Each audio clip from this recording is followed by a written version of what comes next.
Alô, amigos ligados no canal, sejam todos muito bem-vindos. E quem não é inscrito, se inscreva no canal e deixe aquele like maroto no vídeo.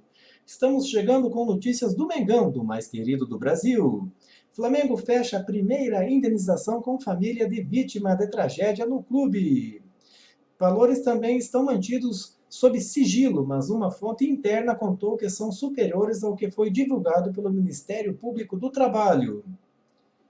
O Flamengo fechou a primeira indenização após consenso com uma das famílias das 10 vítimas fatais da tragédia no Ninho do Urubu, no Rio de Janeiro.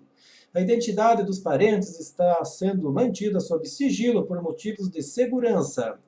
Em meio a polêmicas sobre as negociações, o presidente Rodolfo Landim, que pediu 15 dias de licença do cargo para uma viagem particular e não estará na estreia do time na Libertadores, fechou o acordo antes de deixar o Rio de Janeiro.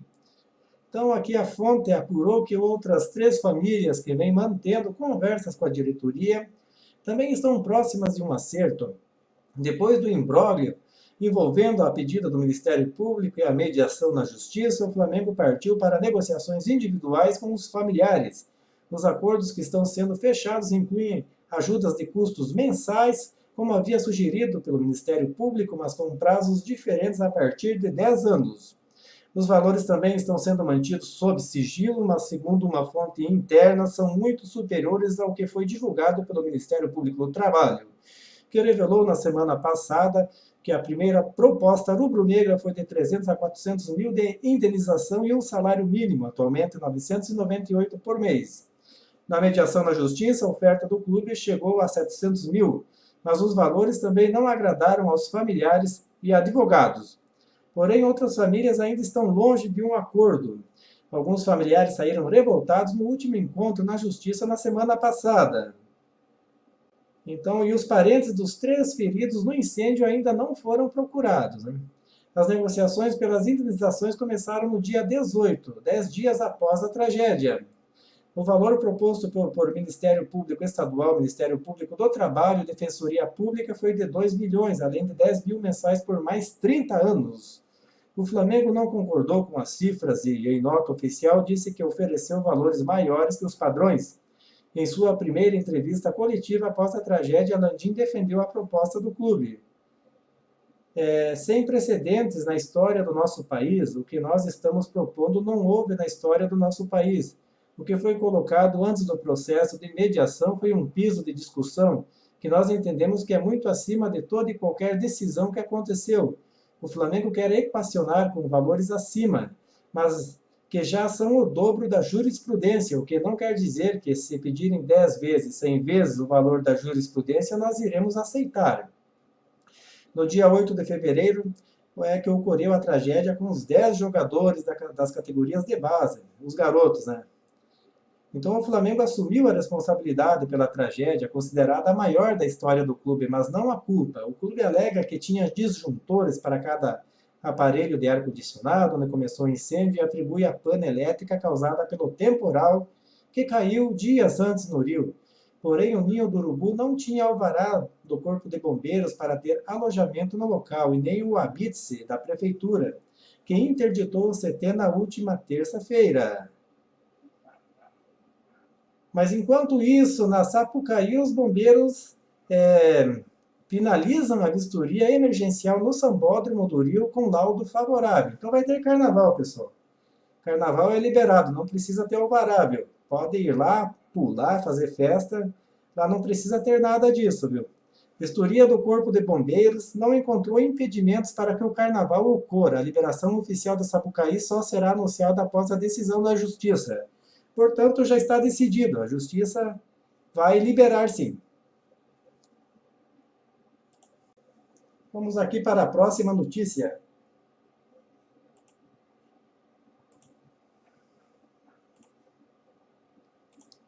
Abel projeta Libertadores e revela confiança em estreia. Perder não passa pela minha cabeça.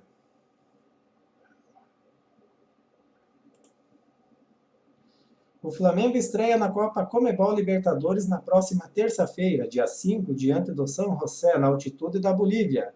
Apesar do jogo acontecer a 3.700 metros acima do mar, na cidade de Oruro, no estádio Jesus Bermúdez, o treinador, demonstrou confiança em entrevista ao site Globo Esporte. Tento tirar esse peso deles, mas eu estou muito confiante, até para esse primeiro jogo, estou confiante. Teve uma pessoa lá dentro do Flamengo que falou para mim que o normal de jogar a 3.700 metros de altitude é perder, mas isso não passa pela cabeça, disse o treinador, que prosseguiu. Você tem que fazer um bom resultado fora e ganhando os 3 jogos em casa. Está tranquilo. Se você ganhar um jogo fora, você pode ter um empate em casa, ganhando os outros 2. Estou muito esperançoso, com muita esperança de que é um começar de novo diferente. Porque nos outros anos, nos anos anteriores, com certeza eles tiveram que trazer aprendizado da Libertadores, ponderou Abelão. Abel Braga, que venceu a Libertadores da América em 2006 com o Internacional de Porto Alegre, contou um pouco da sua trajetória naquela conquista. Naquele ano, o Colorado de Abelão teve 8 vitórias, 5 empates e apenas uma derrota, justamente na altitude, mas no Equador. Na minha conquista de Libertadores, eu só tive uma derrota, também foi na altitude contra a LDU, fora de casa. Também tivemos um empate na fase de mata-mata com o Nacional do Uruguai, fora, sem tomar gol. E também um empate com o Libertad fora de casa, sem tomar gol. Em casa ganhamos de 2-0, uma derrota somente em um jogo que ganhávamos por 1-0, quer dizer, ainda fizemos um gol fora de casa contra a LDU. Mas a LDU com 5 ou 6 jogadores da seleção equatoriana e o Mendes, grandíssimo jogador, contou Abel.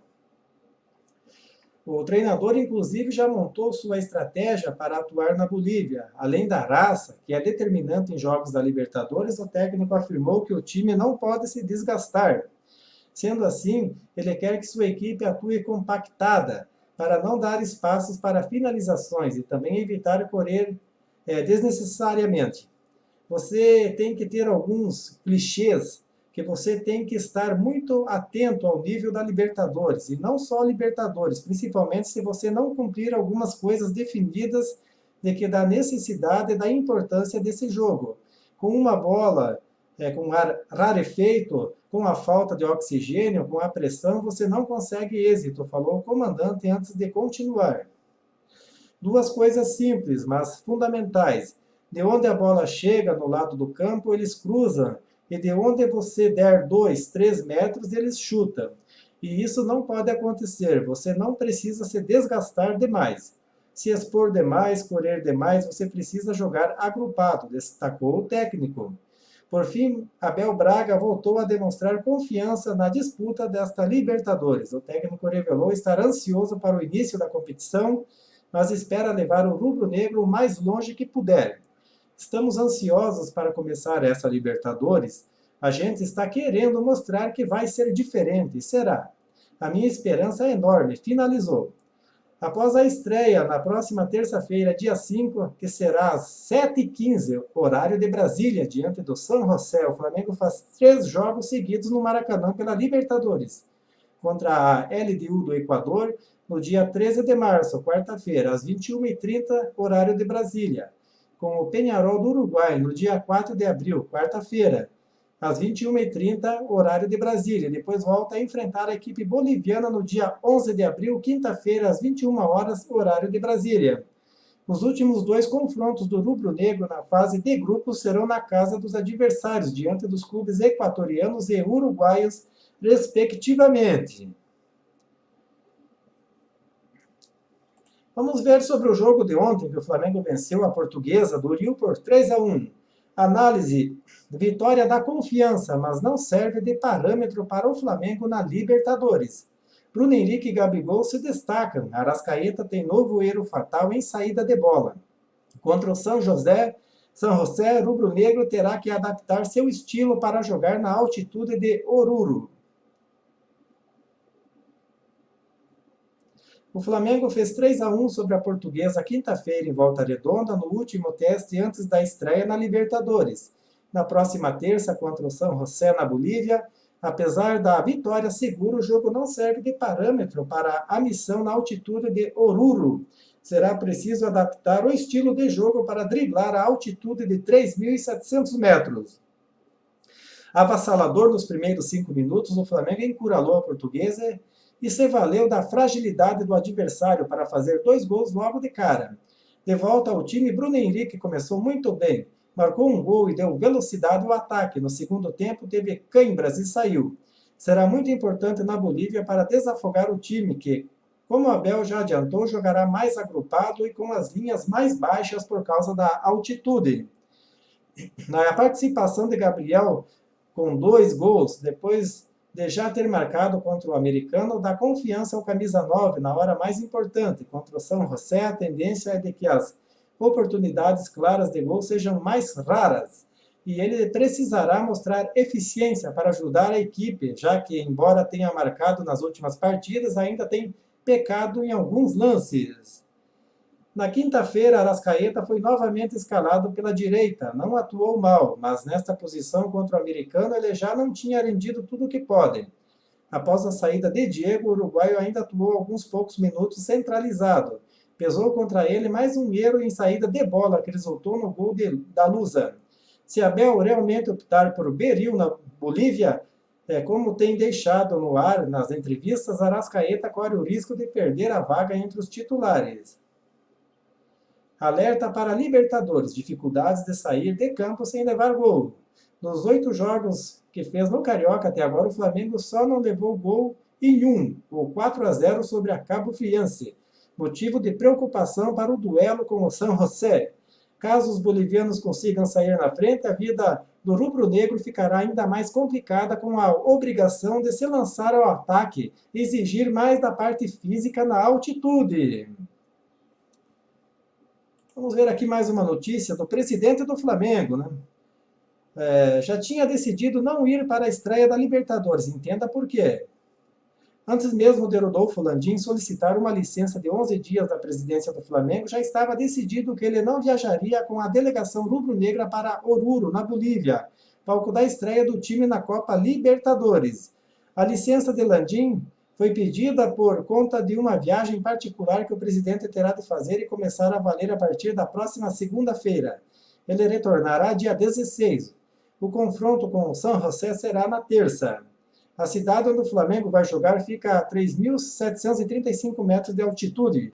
Segundo um interlocutor do presidente, um dos motivos para o presidente já ter decidido não acompanhar a delegação rubro-negra na viagem é que o voo para a Bolívia é fretado e pequeno. A aeronave tem 50 lugares, nem Landim nem o vice integram a lista de presentes. A justificativa é que o staff do futebol, isto é, a comissão técnica e outros departamentos, já é bem numerosa. Representando a diretoria vai o vice de futebol Marcos Braz, que sempre acompanha a delegação. Além disso, Landim já tinha marcado a viagem que fará na próxima semana há algum tempo e não poderia ir de qualquer forma. A pedido de licença não repercutiu bem entre os torcedores rubro-negros na internet, e uma das razões é o atual momento em que o clube vive. Nesta semana, a prefeitura determinou a interdição plena do Ninho do Urubu, local onde o time profissional treina e conta com toda a estrutura necessária para o departamento de futebol. Por enquanto, a equipe de Abel Braga vai utilizar a Gávea para os treinos, mas há o entendimento de que é necessário encontrar outro espaço. Outro assunto quente nos bastidores do clube é a indefinição quanto ao pagamento das indenizações para as famílias das vítimas fatais do incêndio. Então, 10 garotos, né, que acabaram falecendo. Né? Além do presidente, o vice Rodrigo Dunch também vai tirar uma licença de 6 dias. Eles retornam dia 6. Então, aqui nós temos Copa Libertadores, terça-feira, dia 5/3, às 19h15, São José e Flamengo. Fase de grupos, grupo D, rodada 1 de 6. Então está aqui o grupo do Flamengo com Flamengo, Liga de Quito, Peñarol e São José. Apenas para o pessoal ficar sabendo bem, né? Os jogos do Flamengo na fase de grupos da Libertadores. Mas é isso aí, pessoal. Então nós estamos indo, né? Aqui acho que nós temos mais uma notícia também. Não, mas essa aqui nós já passamos também, né? Então eu quero agradecer aí a presença de todos aí no canal, né? Muito obrigado, né, a todos os nossos inscritos e não inscritos, né? E dizer a vocês que estamos juntos, né? Estamos juntos aí, galera. estamos indo, né? E um forte abraço a todos e até a próxima aí, galera.